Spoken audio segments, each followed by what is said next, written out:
Despite my apparent love for the ocean, I actually grew up in the countryside. Deep in the thistle woods near my childhood home, I would spend most of my summer collecting strange bugs, oddly shaped leaves, and my thoughts.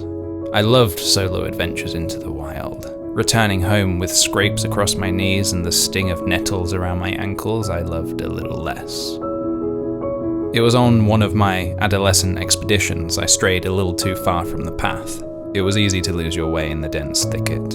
Hopelessly lost, the light fading away by the second, I remember a guttural howl bouncing off the trees. Close. So close. Was it a wolf? A large fox, maybe? I didn't stick around to find out.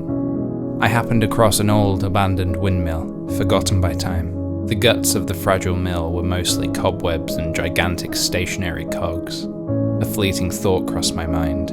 This place would have once been beautiful. I climbed the precarious beams to reach a small hatch at the top, one that I could just squeeze through. See, my dad would fire up this large clay chimney whenever I went out adventuring to help guide me home in an event such as this. Carefully stepping out onto the slanted roof of the mill, I steadied myself on one of the torn sails and looked out into the distance. But nothing. Was I too far out to see the smoke? Had my father forgotten about me? Did he even realize I was gone? The light kissing the distant few trees vanished as the sun dipped behind the horizon. I'd never been out this far after dark before. Goosebumps tickled my neck at the thought of the situation I'd got myself into.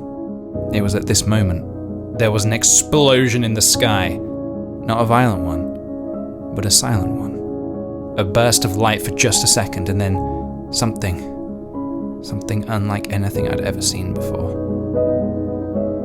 Spectres.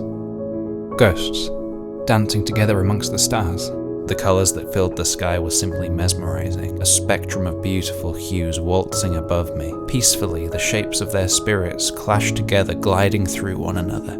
I was impressionable, sure, but there was no mistaking this for anything other than exactly what it was. An anomaly that I'd only heard of in stories throughout my 12 short years of reading them. I stood motionless, as to not interrupt a single moment of their party. Slowly, I moved my foot to steady myself, accidentally kicking a loose tile off the roof. The thunk of the tile hitting the ground was the exact moment the skies turned black once again, and they were gone. I climbed back down to brave the dark woods once again, unsure of how I would find my way back home. Then in the distance amongst the trees I saw a faint glow. As I approached, it faded away. But then there was another one, and another. I followed them all the way until I reached a familiar clearing. And sure enough, I was back on the trail. I sprinted home without looking back, not even for a second.